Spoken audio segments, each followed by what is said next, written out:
Hey folks, this is iWither, and we're back playing some more World of Tanks. So as you can see, this is Masurus. I'm sorry man if I'm pronouncing that wrong. I probably am.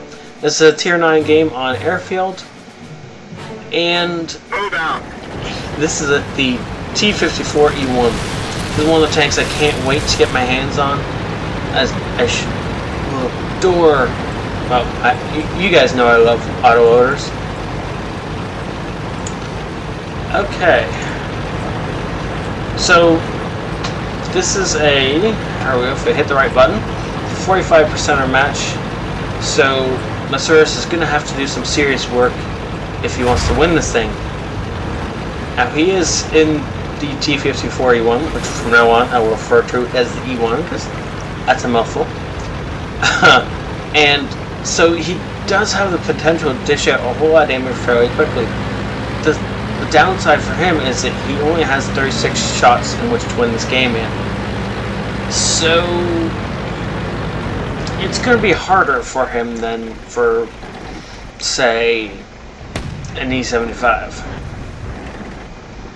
The other thing is, of course, the reload time. But, I see where he's got himself set up. So he looks like he's set up to take advantage of anyone who tries to push across the E6 area. Like that guy. If this guy pushes up anymore, the Masurus is going to hit him in the side, preferably track him in place and pump 3 more shots into him before the guy can blink. But by the looks of it, that particular E1 is backing off. So right now it's just kind of a camp fest as everybody takes up positions and waits. And this is actually the right thing for Masurus' team to be doing. They are against better opponents. They want to wait for the other team to come to them. Now, they already have a kill? Yeah, actually somebody actually got a kill. Oh no. Well, there goes that lead. As the E1 behind Masurus takes out an IS-3, though he is getting dealt some serious damage. There he goes. So Masurus seems to be the only one who isn't really in the fight so far, and there's a Centurion up in B0 who's obviously not in the fight. Oh no, there we go. Nice job, tracked in place. No, missed that shot. And somebody else moved up to cover his flank. But that was almost 1200 damage straight to the side of a T-32. That T-32 would have been dead if all 4 shots had hit. Unfortunately, he only hit 2 shots and thus dropped the guy down to 600. Still not bad. Quite a cheeky spot for that T-28 to be trying to shoot over to the T-32. Oh, come on, T-54, poke your head out. There's totally not anyone waiting to ambush you. Ooh. See, he was trying to aim for the back tread of that 54. He wanted to track it in place so he could finish murdering it. And this guy doesn't seem to have learned his lesson, because he's still poking his head out. He's gonna get it shot off. Not that that's a bad thing. Just, you know. Ooh, a T-95. I love these things. They are so much fun to mess with. Mostly because I like getting behind them in my auto-loading light tanks. In which case they just tend to ignore you and die. Now, this is a bad spot for him because he's not reloaded. If he had been reloaded, still would have been a great spot. He'd prefer like the side of that thing. But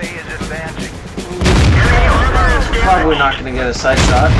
Very nice job prioritizing the E1 over the T-95 because he was unlikely to penetrate the 95 from that particular position. So he took a shot and took out the E1 first, and then finished off the T-95. Very good situational awareness, and he's starting to help his team pull ahead. Now, there already, you will notice, is blue, so that means he is quite excellent, and it's a bat chat, so that means there's going to be some fast dropping shells around here somewhere. Ooh, He's behind an AT-50. This poor guy's dead, he just doesn't know it yet. Though he knows it now. And he knows that as soon as Masurus finished off that kill, he automatically reloaded, even though he only had used 2 of his 4 shells.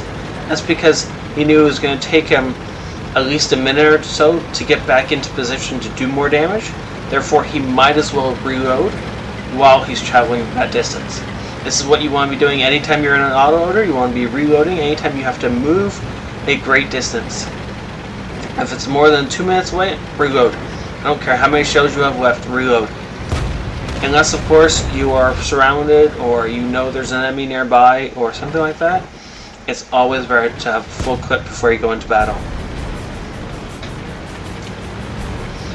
This way, he can pump out enough damage to kill this IS-3 and anyone else who sticks their head out.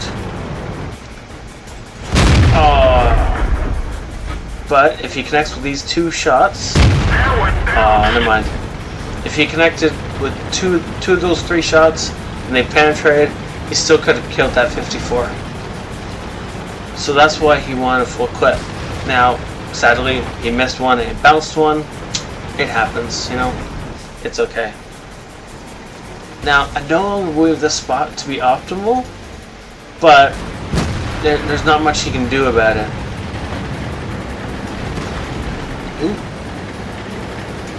Now he is turning around to engage this E1 behind him. It means he has to leave the 54 alone with the VK 2801, which sadly is probably going to be the death of the VK if the T-54 decides to poke his head out.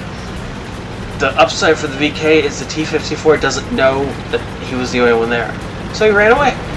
He's going to go kill the Centurion, which is fine. We're perfectly fine with that. Looks like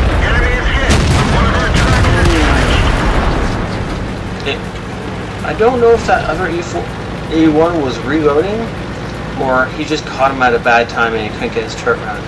Either way, it didn't matter. That was the end of him. And again, you'll see Masurus reloading as he's going to be moving more than a couple minutes away from his current position. He wants 4 shells when he engages this 54, which is probably what he's going to be doing next. We know where the T-28 and the T-28 prototype are. There's no point in trying to engage them while they're at their base facing him. He might as well back off, kill the threat to his base, and then come back and deal with the 2 TDs. Especially because on his way back, he can circle around down the 1 line and make them spin in place. And if you can get front-facing TDs like the T-28 to have to spin, it's dead already. Now he knows that the front of this is covered by the AT-15 and his arty. Oh, no, never mind, the AT-15. So he might as well swing around the back and see if he can catch this 54 by surprise. And because of that, there we go, 2 shots. And again, he's reloading. Again, he knows how far it will be for him to get back, so he might as well reload. There's no point in him not reloading. Now he only has 16 shells left. Albeit, that should be more than enough. You see, he's at this point in the game, he's done 4,000 damage, and he's hit a total of 13 shots that we know of. Any blind shots or whatnot aren't in the list. Ooh, look at that. The T-28 prototype has moved to the center of the map. That is actually really good for us.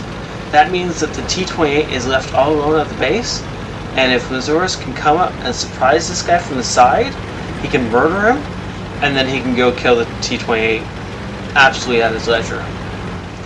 T-28 prototype was the only thing that was really scary about those 2, because it could swing his turret round. But with it out in the middle all by itself, it's not a threat at all. Enemy armor is hit. Enemy armor is damaged. Oh. Now that was not advisable. He stuck his head out and let the T-28 prototype shoot him once. That was a bad idea. So The reason you don't want to do that is A, he's left 26 health. T-28 prototype with the Top Gun averages 300 to 400 damage. That means he should be dead. But either that guy didn't have the Top Gun, he probably had the middle gun, or he rolled stupidly low and Masurus got really lucky. Either way, it's not a chance you guys want to take on a regular basis. Okay, back into, look at that, and T-28 is trying to swing around, but what's he going to do, shoot through solid rock? No. So, at this point, he's pretty much screwed. Now, we don't have any RD left. And the VK is being all noopy, but it's okay because he's got a rock. At some point, the T-28 has to move around the rock in some way, shape, or form. At some point, he has to stick his nose out and move around, unless, of course, Masurus runs all the way around to him, which would be a really bad idea. So, at this point, he can really just stay here and wait. He knows he's already safe. Not most of the time, he'll be already safe. And look at that. T-28 backs out into range, and he can actually punish that tank. Ooh. Huh. Now, thankfully, he backed up just a little bit before he went forward. Otherwise, he would have ran into that shot, and that would have been the end of our hero. Now, the VK has finally grown a set and has decided to charge the RD now that the RD is left all by himself. Very good, VK. You're totally the bravest person on our team.